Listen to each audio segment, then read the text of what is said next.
Assalamualaikum warahmatullahi wabarakatuh. Hai, perkenalkan, saya Sri Astuti, mahasiswa PPG dalam jabatan kategori 1 gelombang 2 dari LPTK Universitas Swadaya Gunung Jati Cirebon, jurusan Pendidikan Ekonomi. Saya guru ekonomi kelas 10, 11, dan 12 di Mentari Intercultural School Bintaro.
Berbagi rekaman video pembelajaran dengan topik kebijakan perdagangan internasional untuk ekonomi kelas 11. Selamat menyaksikan, semoga bermanfaat.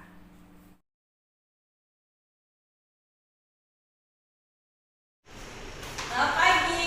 Apa kabar semua, sehat? Ya, sudah siap untuk melanjutkan pembelajaran kali ini? Siap. Alhamdulillah. Ya, ternyata nih semuanya sudah datang rapi dan siap di hari ini. Oke, kita akan mulai pembelajaran kali ini, tapi sebelum kita mulai, mari kita berdoa terlebih dahulu.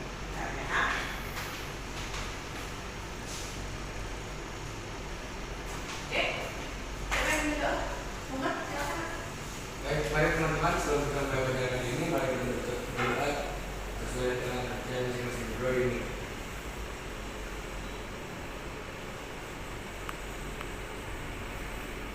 Amin. Berdoa selesai. Terima kasih. Oke, kali ini proses pembelajaran kita selain kita untuk mendapatkan ilmu pengetahuan seperti biasanya, untuk meningkatkan capaian kemampuan kognitif, efektif, dan psikomotor kita, hari ini juga sangat istimewa karena hari ini pembelajaran kita akan kita videokan karena ibu harus mensubmit video tersebut ke PPG dalam jabatan yang sedang ibu lakukan. Terima kasih, mohon kerjasamanya nanti sampai selesai proses pembelajaran kita. Lakukan seperti proses belajar kita seperti biasa. Kita mulai pembelajaran hari ini. Silakan scan barcode untuk ada dulu. Nah, ada semua.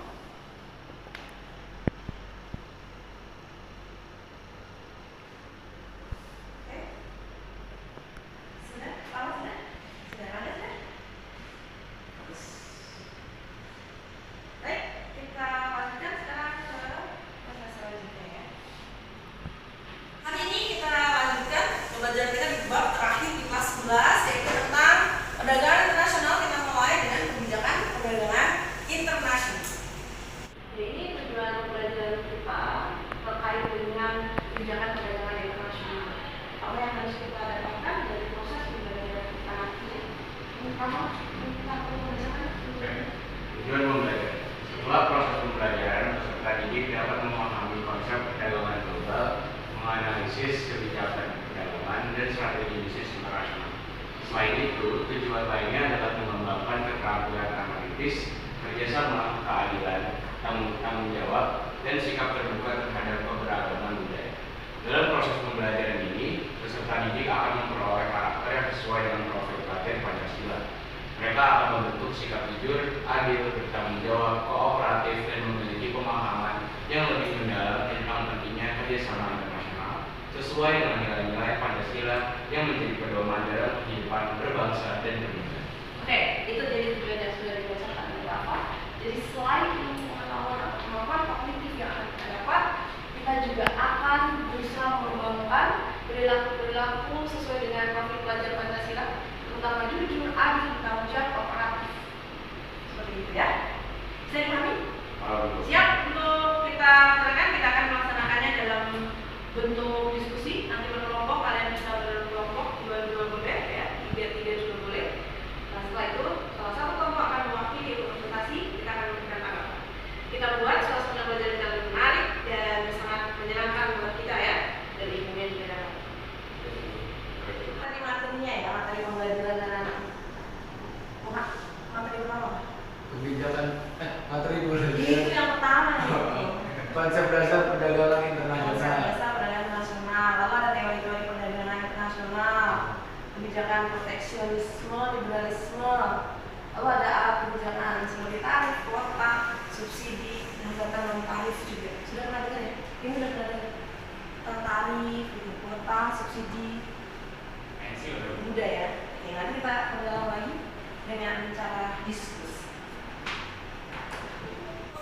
Lebih memahami gambaran kebijakan perdagangan internasional yang ada di Indonesia sekarang, ini sudah siapkan satu video terkait dengan pemberitaan kebijakan perdagangan internasional kita di awal tahun 2023. Mari kita saksikan ya, sambil kalian cari kebijakannya apa, seperti apa ya, untuk nanti membantu kalian mengerjakan RKPD yang akan diusulkan.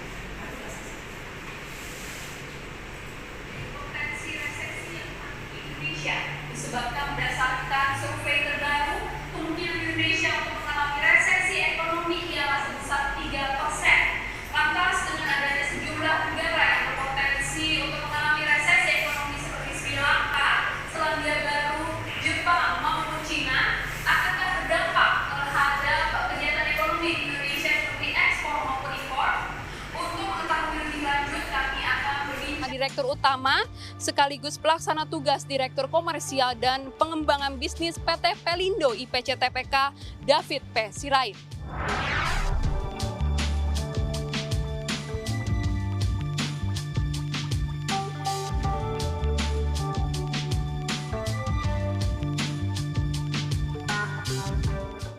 Oke, kalau untuk terminal peti kemas di Tanjung Priuk sendiri itu di bulan Juni dibanding Juni tahun lalu itu naik 3%. Tapi kalau semester 1 Januari sampai Juni tahun 2022 dibanding tahun 2021 itu naik 5,9% atau hampir 6% untuk Tanjung Priuk yang internasional.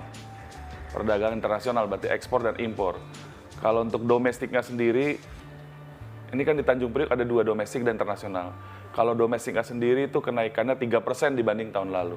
Jadi internasional lebih atraktif dibandingkan domestik untuk kenaikannya.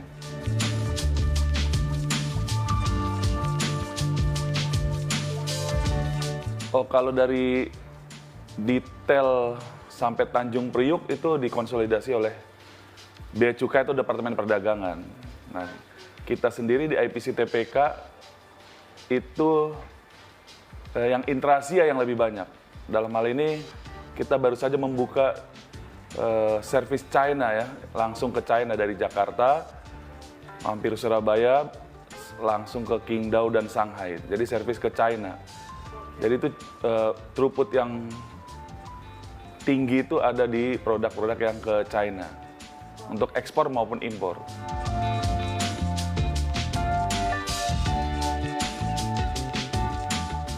Kalau untuk Tanjung Priuk kan ini di Jakarta, itu kebutuhan untuk konsumsi. Sehingga terkait dengan pelemahan global akibat pandemik maupun perang Rusia-Ukraine, itu nggak ada impact-nya. Malah kan saya bilang tadi ada kenaikan 6% year on year, di Juni memang 3%, tapi year to date 2022 sampai dibanding 2021 itu naik 6%. Jadi bagus kalau di Jakarta atau Tanjung Priuk, Pelabuhan Tanjung Priuk. Namun untuk di luar Tanjung Priuk kita mengelola area Pontianak Panjang, Palembang, Teluk Bayur, Jambi yang di Sumatera itu terjadi penurunan yang signifikan. Jadi kita rencanakan naik 5%, itu malah turun, kebalikannya turun 6%. Kenapa? Karena ekspornya mengalami penurunan. Ekspor hasil bumi, karet, plywood yang sudah di smelter ya, karet, plywood, minyak yang ada peraturan kemarin, kelapa sawit dan turunnya dilarang. Nah itu memberikan impact wilayah kita yang di Sumatera, terjadi penurunan ekspor. Tapi kalau yang di Jakarta itu confirm walaupun global terjadi resesi, di Tanjung Priuk karena barang-barang konsumsi berkat pemerintah, stimulus pemerintah, kita terjadi peningkatan ya. Apalagi tadi yang dibilang Cina, itu boleh dibilang nggak ada impact-nya untuk yang di Jakarta, khususnya di terminal kita.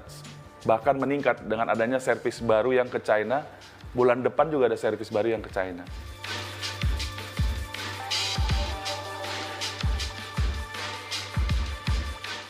Perusahaan kita bekerja sama dengan shipping line, membantu membuka servis baru dalam rangka peningkatan perdagangan ekspor-impor dari Jakarta ke China atau intra-Asia, ya China dan Korea bulan depan. Jadi kita turut mensupport dengan adanya kapal servis baru yang sandar ke Jakarta.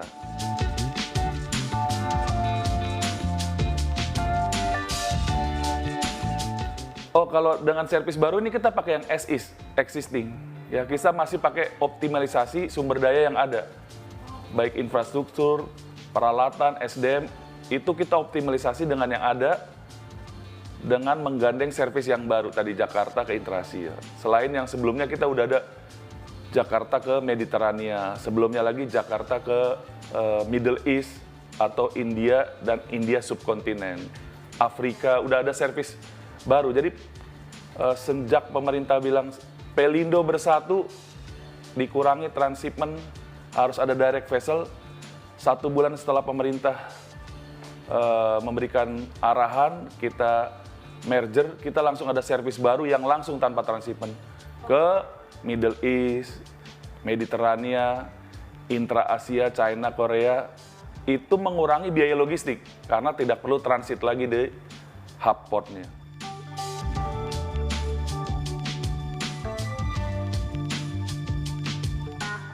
Oke, tadi saya sampaikan kalau IPC TPK kami sendiri sebagai anak usaha dari subholding peti kemas, itu kenaikannya signifikan, khususnya internasional, ya naiknya sangat tinggi. Jadi secara total bisa mengcover area-area yang di Sumatera. Jadi kenaikan secara total itu 6%, ya IPC TPK sendiri. Kalau subholding peti kemas itu tidak turun, tapi ada kenaikan. Nah, kalau pattern atau pola daripada perdagangan atau anggaran itu biasanya 40% sampai 45% di semester 1, sisanya 55 sampai 60% di semester 2. Jadi, kalau dilihat dari semester 1, belum perlu ada perubahan anggaran, karena kita optimis akan terjadi perbaikan throughput ya, ekspor impor sehingga mencapai target yang di 2022 ini untuk Pelindo peti kemas. Tapi kalau ke IPC TPK sangat yakin ya kita bisa melebihi target.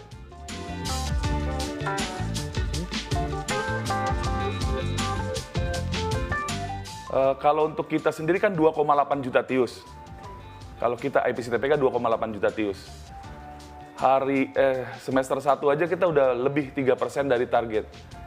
Sehingga kalau semester 1 biasa 40-45%, nanti di semester 2 55 sampai 60, kita yakin melebihi target, bukan mencapai target, melebihi target.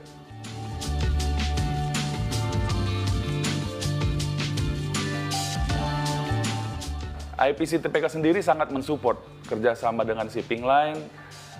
Setelah meeting dengan pemerintah, kita perlu peti kemas untuk ekspor. Kita hampir 10.000 kontainer ya dari luar itu repoin untuk mensupport ekspor. Jadi memang dulu kekurangan di tahun lalu, tapi Januari, Februari, Maret, peti kemas MT yang tadinya dari Middle East mau ke China, itu bisa dibelokkan ke sini. Ya, pernah dibongkar 3.500 tius di sini hanya untuk mensupport ekspor kita. Lanjutnya dari Australia juga MT repoin yang dimasuk ke Indonesia untuk keperluan ekspor. Nah, jadi kita sangat mensupport, hampir kurang lebih 10.000 MT kita datangkan dari luar negeri untuk mendukung perdagangan, khususnya ekspor. Jadi sekarang udah nggak ada isu terkait dengan shortage peti kemas lagi. Isunya memang tarifnya belum turun normal. Ya, let's say Jakarta ke Amerika tadinya 5.000 naik 15.000, turunnya bukan kembali ke 5.000, tapi masih di angka 9.000, 10.000. Jadi itu untuk barang-barang yang bernilai tinggi, oke, yang udah ada kontrak setahun masih bisa. Tapi kalau untuk yang kayak kertas, kapas, dan lain-lain itu, dia beralih dari peti kemas ke brick bulk untuk yang di Jakarta. Nggak menggunakan peti kemas. Jadi kontainer, nggak menggunakan kontainer tapi pakai brick bulk, atau mencari negara lain yang biaya shippingnya atau shipping cost-nya lebih murah. Gitu. Sehingga produk dijual di negara tujuannya bisa bersaing.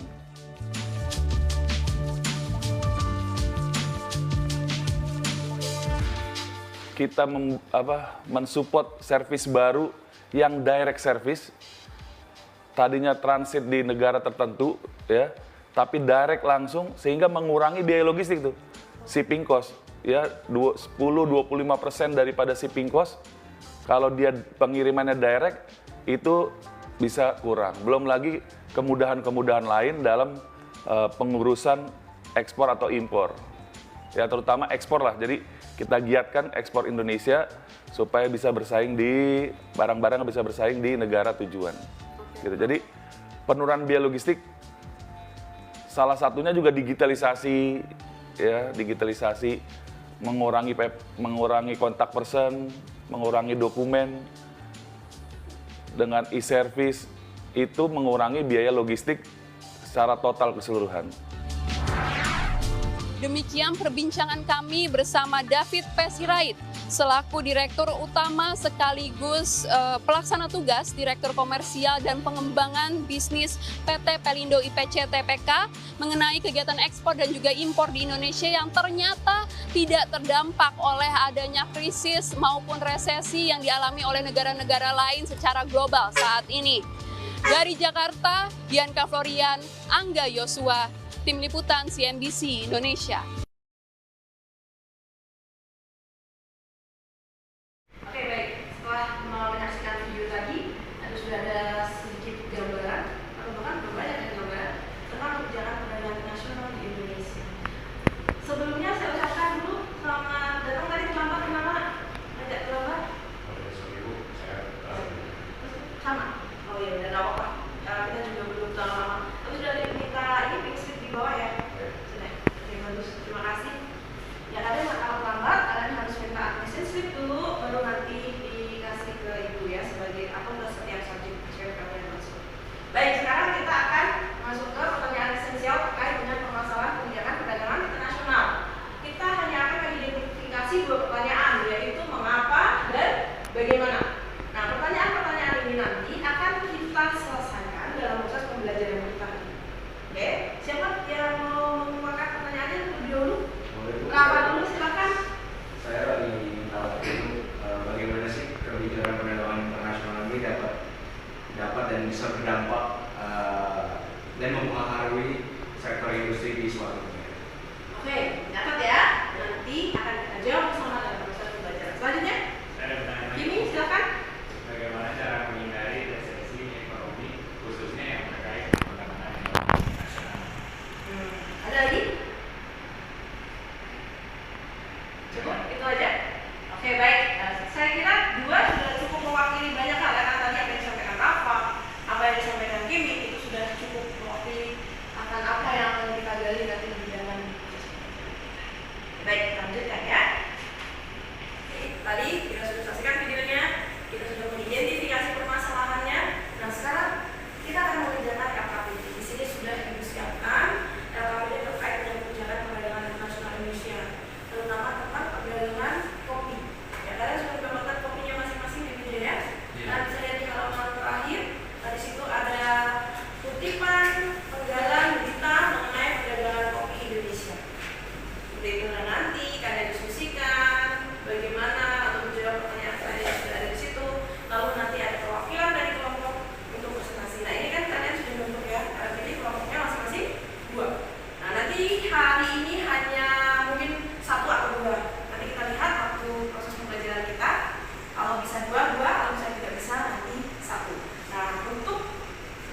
Menurut aku sih ya,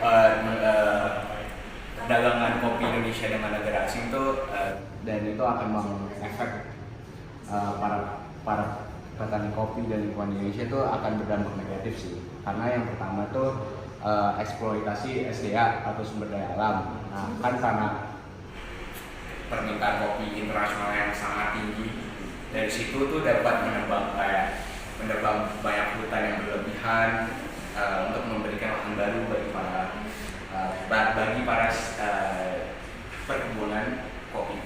Nah, dan dari situ pun itu bisa menyebabkan deforestation atau deforestasi dan hilangnya habitat satwa liar dan lain-lain. Ini dampak negatif ya? Iya. Apa tuh menurut apa? Aku bilangnya tadi eksploitasi sumber daya alam. Kopi kan ini. Tapi kan tanaman itu, tanah tumbuhan kan bukannya malah bisa ini menjaga lingkungan. Tapi kan kalau memberikan permintaan kopi yang seperti yang tadi sudah aku bilang kemarin, permintaan kopi internasional itu sangat tinggi. Nah, dari situ tuh banyaknya memberikan lahan baru nih bagi memberikan lahan baru bagi perkebunan kopi. Nah, dari situ kan bisa menyebabkan deforestation dan habitat satwa yang dijaga atau satwa liar itu bisa terganggu gitu. Menurut saya sih gitu. Jadi kalau misalnya ekspor pemilihan kopi pun itu juga mengindikasikan ada sesuatu yang salah juga. Iya, benar. Perusahaan itu kalau terkait dengan sustainability ya. Iya, benar. Oke, bagus, silakan dilanjutkan.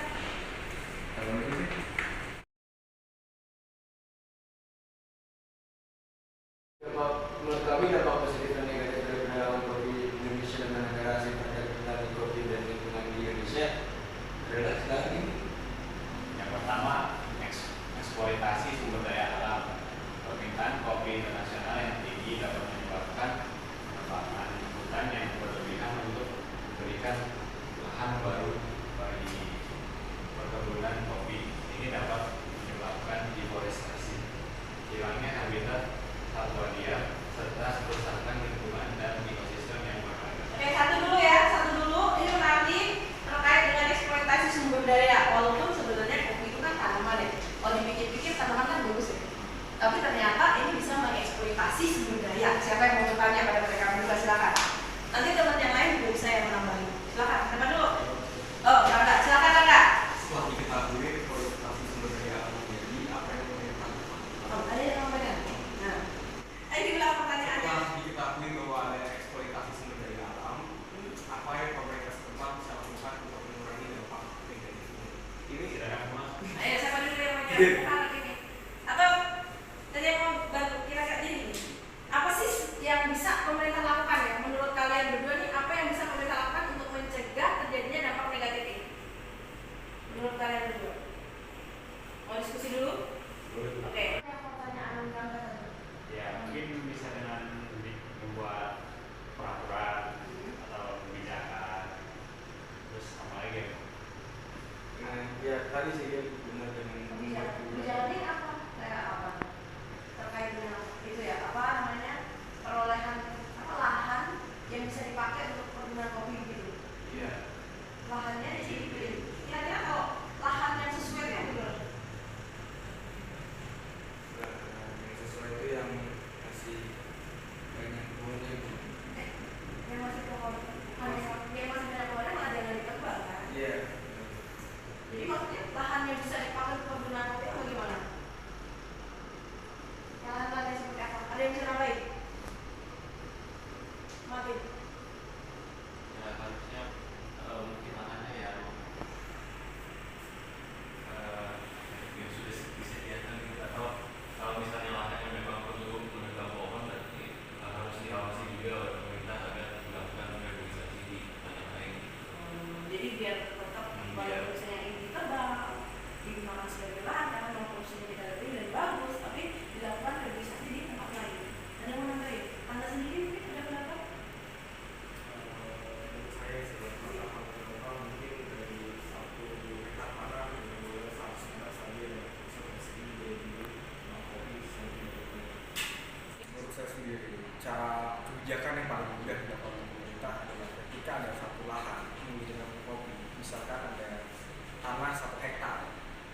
misal hanya boleh 200 yang dijadikan hard copy, sisanya tidak boleh. Jadi sudah dikasih kuota. Iya, dikasih kuota, hanya boleh seberapa banyak yang dijadikan. Dan kalau ada yang approach lagi untuk bikin, Ya, ditolak ya? ditolak. Harus tegas berarti pemerintah terhadap peraturan. Berarti penegakan peraturan juga harus tegas. Oke, tepuk tangan untuk Rangga. Demikian presentasi dari kami. Terima kasih sudah mendengarkan.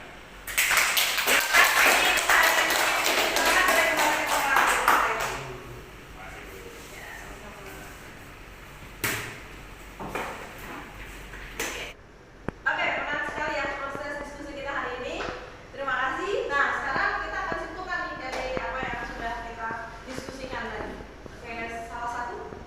Iya, apa sekarang? Jadi mungkin jadi kesimpulan. Jadi hari ini pemerintah atau pemerintah setempat harus lebih tegas dari perdagangan internasional.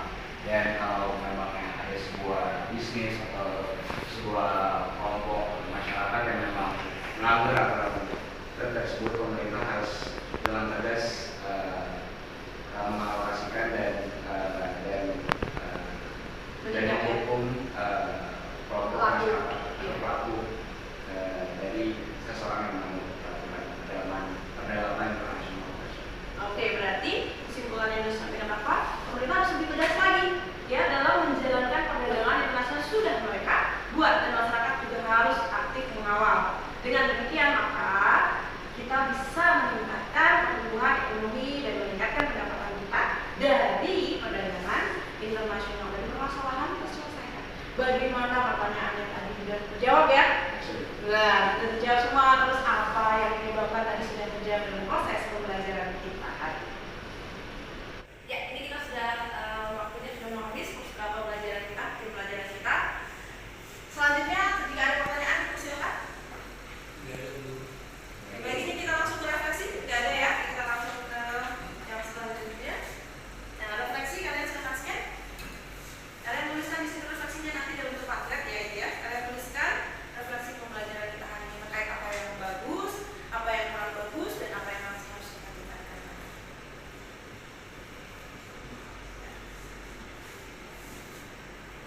Oke, pertemuan selanjutnya nanti kita akan belajar tentang neraca pembayaran perdagangan internasional. Jadi nanti kita juga akan belajar tentang neraca pembayaran dari perdagangan di kopi, itu akan masuk dalam pembelajaran. Pelajarannya nanti agak sulit, kalian siapkan kalkulator, kalian bawa laptop, jangan lupa untuk minggu depan. Ya, siap? Oke.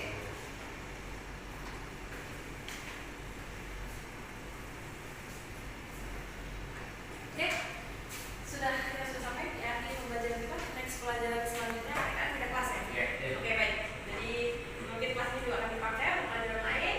Jangan lupa kita berdoa dulu sebelum kita selesaikan pembelajaran ini. Yang mau pimpin doa siapa tadi yang awalnya Muha yang itu berarti yang untuk menghadiri ke depan. Baik, sebelum kita ngomong ke kejadian ini, mari kita berdoa supaya kejadian ini berdoa ini.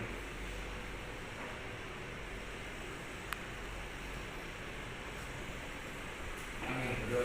Amin. Oke, terima kasih untuk hari ini. Sampai jumpa lagi minggu depan ya. Selamat pagi.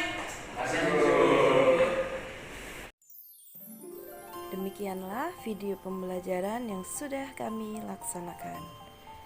Terima kasih telah menyaksikan video pembelajaran kami. Semoga bermanfaat. Wassalamualaikum warahmatullahi wabarakatuh.